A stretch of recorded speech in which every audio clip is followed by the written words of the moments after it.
Welcome back to the Apache project, episode 2, Finding Speed.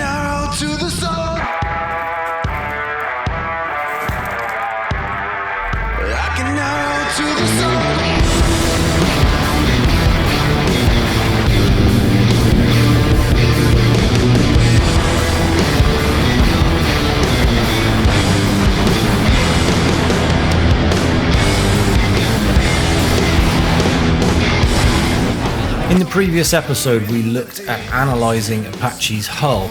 We stripped off all the old paint, filled and faired the hull, and did some correctional work to the spray rails. We finished up that episode leaving the hull fair, painted and ready for testing. Now the question becomes, has that hull work made a difference? What have we learned and where do we find the next speed? And is the current drive system really the best setup for Apache? In this video we're going to take a look through testing, drive systems both historically and current. We're going to take a look at Apache's propellers and how they get made, and I'll bring you up to speed with progress as we properly put the boat through its paces, undertaking her first race of 2026 around the Isle of Wight.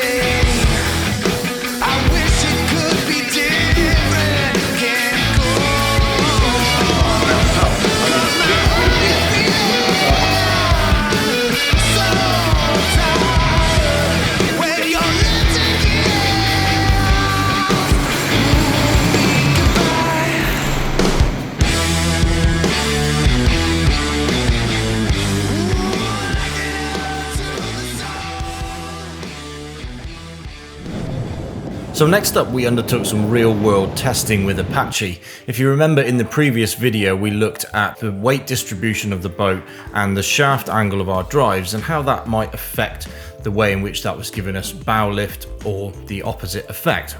That, combined with the fact that I was able to loft out the new hull and the original hull in CAD, this gave us a solid starting block from which to begin. Adam Younger is one of the UK's leading powerboat hull design experts, so I've sent the models over to him and he gave us some guidance about what we should do next. With that information, we determined that the best thing to do was a real-life test with weight distribution. So we started with 200 kilos of weight arranged with sandbags. We positioned these on the transom, in the middle of the boat and right up on the bow, and we did runs in 2 directions to get a nice average of our results overall. We managed to squeeze 8 25 kilo sandbags right here, and the boat went slower. So that is good. So it almost doesn't matter if the boat's going to go faster or slower. As long as it does something, then we can learn from it. When we put 200 kilos of sand on the back, the boat doesn't go any slower. When we put it in the middle, it goes 3 kilometers an hour slower. And when we put it on the bow, it goes 5 kilometers an hour slower. So there is definitely a trend. Now, we give it to the people like Adam and the specialists, and they will give us, hopefully, direction on where to go. And because she's a wooden boat, we've got the opportunity to literally screw spray rails on extending them, or chop them off. Or chop them off and then put them back on again. And that's where we're at, and that's why we've thrown the boat in the water again before undercoat, but not done the top coats or the final finish, because we've got the opportunity now to make those changes, and now's the right time to make them. So the key thing that we've learned here is that this is the boat telling us how it wants to run. Our job is to understand what this data is saying and then interpret that into physical changes that we make. You may be inclined to think that with this being a world championship winning powerboat that surely we should just leave this alone and not make any changes, but actually her drive system as it is today is very different to how it was back in 1979. So we know that this boat has run in several different drive configurations throughout her history, but let's take a look at what she was originally drawn for. When we take a look at the drawings, we can see that Don Shed sketched several different variations for how this boat could be powered. That includes 2 engines in tandem running through a single gearbox and driving the boat via a single shaft. There were also options sketched out for two engines side by side driving through two separate shafts, and those could have been arranged in two different formats, either with the shafts coming off the rear of the engines at a steeper angle, or with the engines facing forwards and driving through a V-drive gearbox, which has the benefit of reducing the overall shaft angle. Now bear in mind we're talking about 1969 here, and in those days things were significantly limited compared to the drive options that we have today. This is largely before any trimmable outdrives or legs or more advanced drive systems came to light. So we were pretty much restricted to shafts, and that was especially for the higher powered end of boats. Although we now know her as Apache, this boat was originally named HTS. And the first chosen drive configuration for this boat was one of the twin engine shaft drive systems. She ran with this arrangement for a very short period of time before then being changed over to some trimmable outdrives. Later on, as things developed and evolved, she was re-engined and then changed over to the name of Apache. Pretty much for all of her racing history from then forwards, up until now at least, she ran on trimmable outdrives. Okay, so let's take a look at those various different drive configurations and see exactly what they give us in terms of performance. So the first one that I've modeled here is the through hull shafts that she ran as HTS. Now I've got limited information on this. I've only ever seen one picture of HTS on shafts. So I've pretty much done this arrangement from some of Don's original drawings, but also from the fact that I know where the original shaft logs went through the hull, because I've seen evidence of that inside. So this is a pretty close approximation of what I think the shafts would have been like on HTS. This is based on the fact that they were probably likely driven through V-drives because of where the shafts finish at the forward end of the engines, but if the shafts came off the rear end of the engines, actually her shaft angle would have been significantly steeper than this. Now, the typical problem with through-hull shafts is generally the shaft angle, as the propellers are pointing downwards. This doesn't give us a particularly efficient drive because the thrust is pointing downwards into the water, and really what we want this to be doing is to push the boat forwards. We also, of course, have no option to alter that shaft angle. Once that's set in place, it is fixed. As I mentioned, HTS very quickly progressed from that onto stern drives. Now, these stern drives shown here are not the exact model that she actually ran with. The ones that she raced with had slightly more slimline lower units, and she also ran different types of propellers as well without a through hub exhaust, as are shown here. But one of the things that we'll notice immediately with a stern drive system is that you're able to place them in line with the keel and give yourselves forward lateral thrust, which makes things a lot more efficient. Combined with that, perhaps one of the biggest benefits to a stern drive system is that they are trimmable. And this means that when the boat is underway, that angle of attack of the propeller and the drive system can be altered in real time.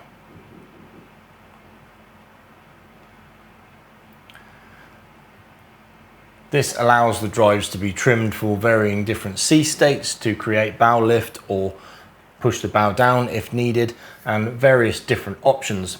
This makes things far more controllable and allows you to fine-tune the performance of the boat for the given state. Following on from the stern drives, Apache now runs on these lancing drives, and you can see there's quite a difference again to these. Similar to when she was run on through-hull shafts, these have a fixed arrangement and we're not able to trim the drives while she's underway. If we put all three of these drive systems on at the same time,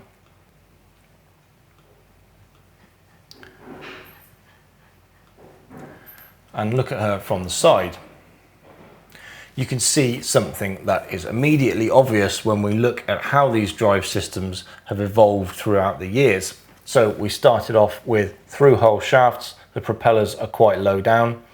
Then we went on to stern drives where the propellers are slightly higher and now trimmable.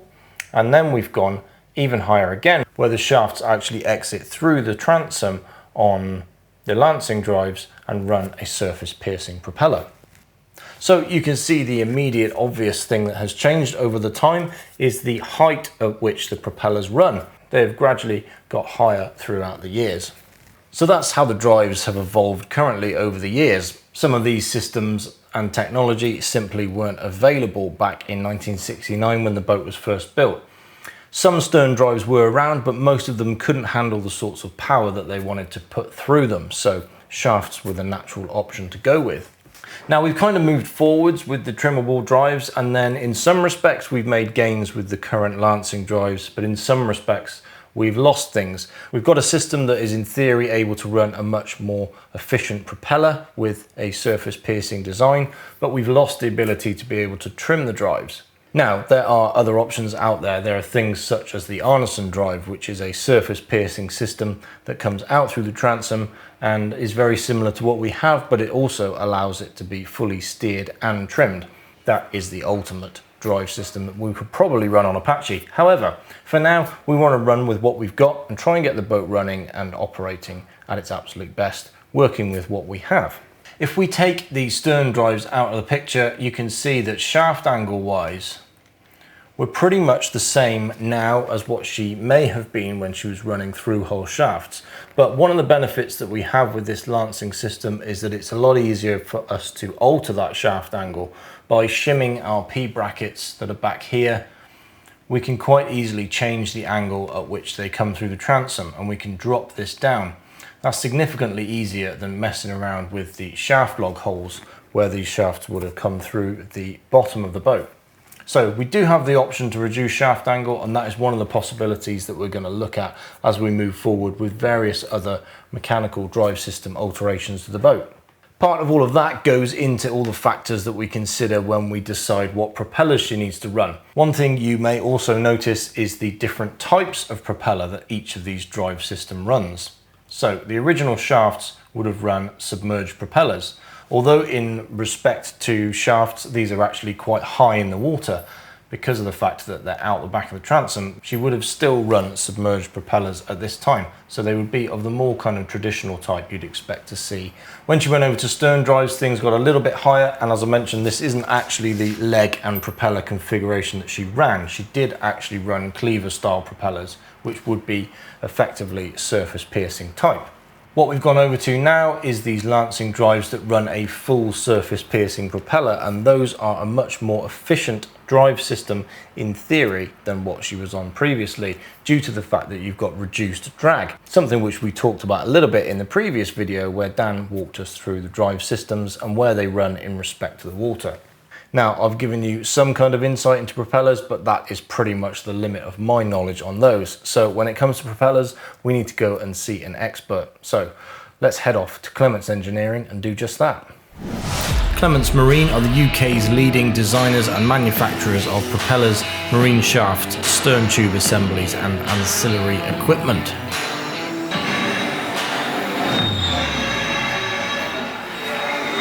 They are also the technical partner for the Apache race team, taking care of all of our drive systems.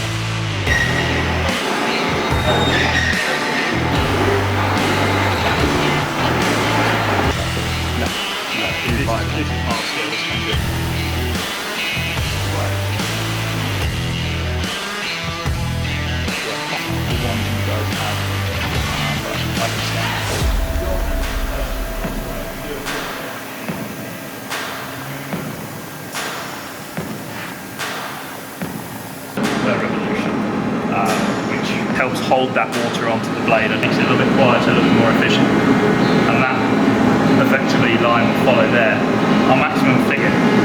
So you don't want to have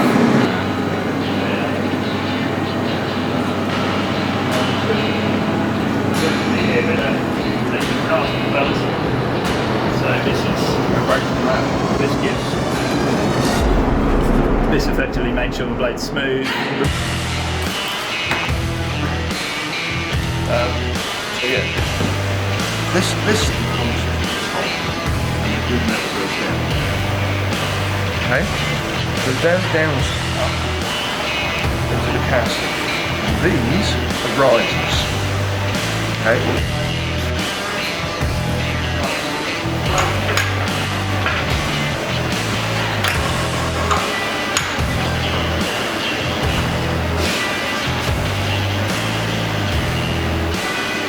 That's the odd side. So basically all where the metal flows through, and then you can back the rest of the mould up, the the reclaim tank.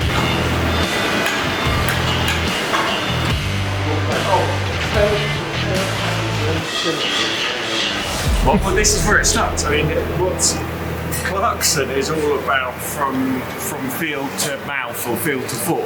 Yeah. This is exactly the same thing. This is where our miles now start. I mean, literally here with you guys. Down here. So that was the tour for me and Peter around the Clements Marine Factory. Now let's see how Apache's actual set of propellers get made.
So propeller slip is one of the ways in which we can understand just how efficiently our drive system is running. And I can show you a demonstration of that with this propeller, which has now had its last slip due to me hitting a log on the Thames with it. An easy way to understand this is to compare this to wheel spin in a car. So imagine that you're driving your car through a muddy field and the wheels are spinning. Given the amount of rotation that's happening at the wheel, that isn't being translated into full forward motion. And we've got exactly the same principle with a propeller. In theory, for every revolution that the propeller does, we're going to travel a certain distance forward. And that can be calculated by the pitch of the blade. The pitch is the angle of the blade in this direction and how steeply it's leaning forwards. So for each revolution, we have a theoretical distance that the propeller will travel forwards.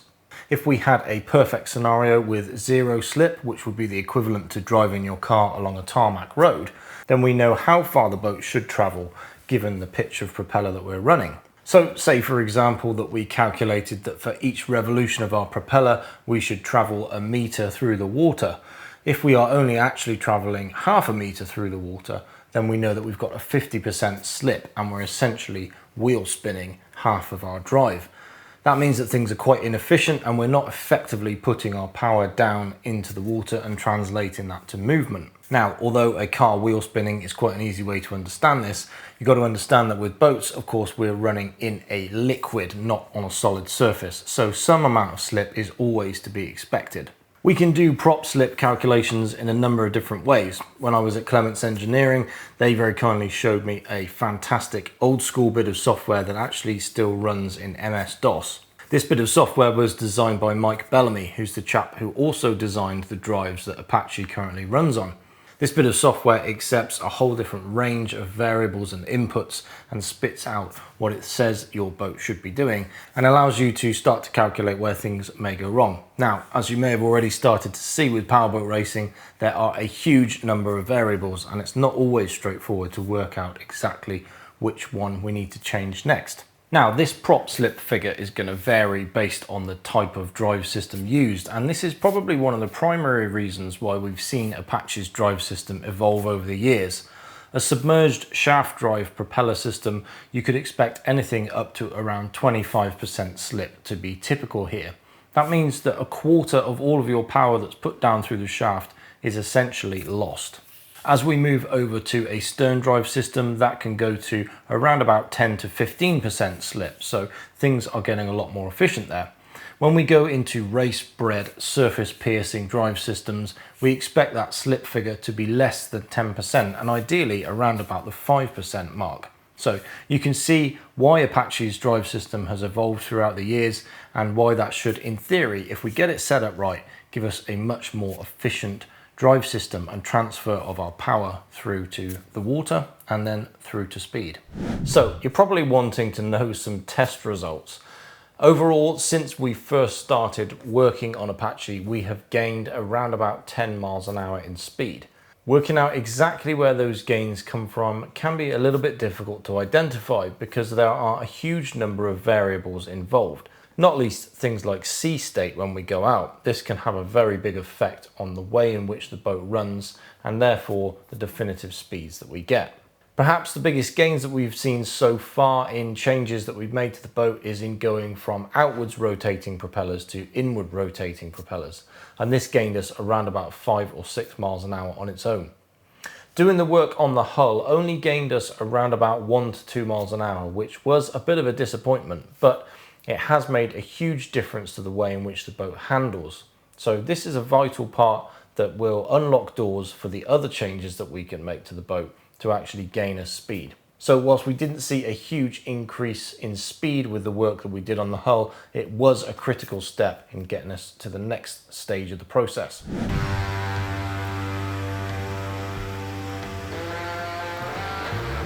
Sometimes there is a need to do work on Apache in remote locations, and I'm currently using the Ecoflow Delta 3 Max Plus for that. This is a large power bank that gives me versatile use of even heavy power tools where mains power may not be accessible. I've been able to use this for vacuums and heavy sanders, as well as even running really heavy items like heat guns.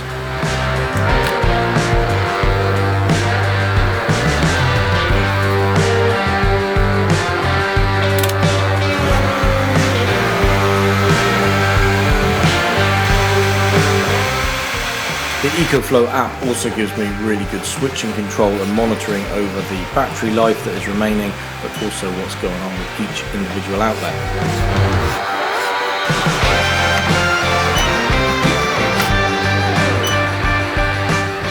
When it comes to race day, the Apache team run a support boat called Shakar, and we also have a need on board Shakar for power systems, charging various devices such as cameras and laptops. And longer term, what we also want to be able to do is to live stream races from on board our support boat. So the power bank is also a really useful bit of kit to have there, keeping everything up and running when we're operational on race days.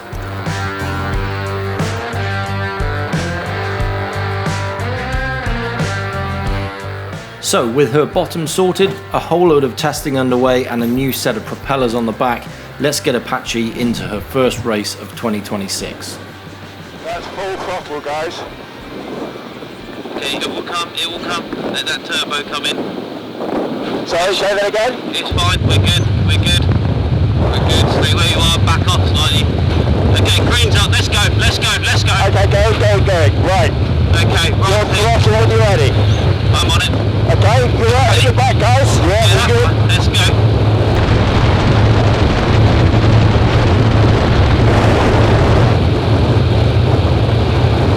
Okay, Peter, I want you to come round starboard slightly. Okay, coming round. We're just off full throttle, but I'm comfortable. Yeah.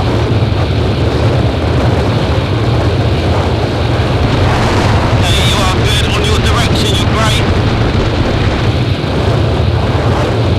Big wave, boy, big wave.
so softly, driving me insane. I wish it could be different, can't go on. 'Cause my heart is beating so tired when you're letting me goodbye.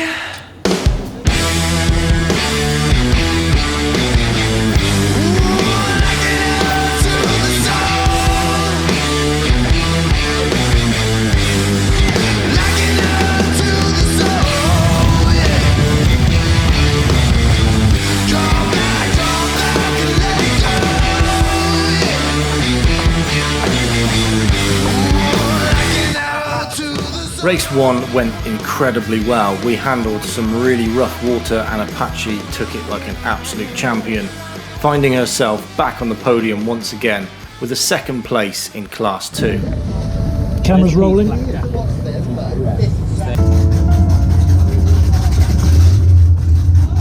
smoking when we do a crowd. Camera over to you, mate.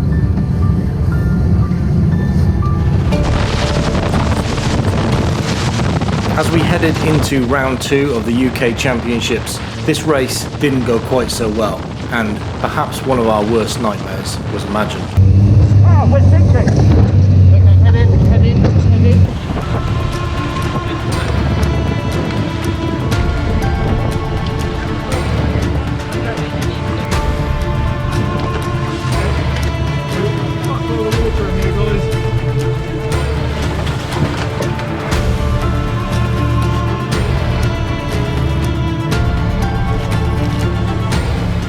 So the question now becomes, can we save this world champion powerboat?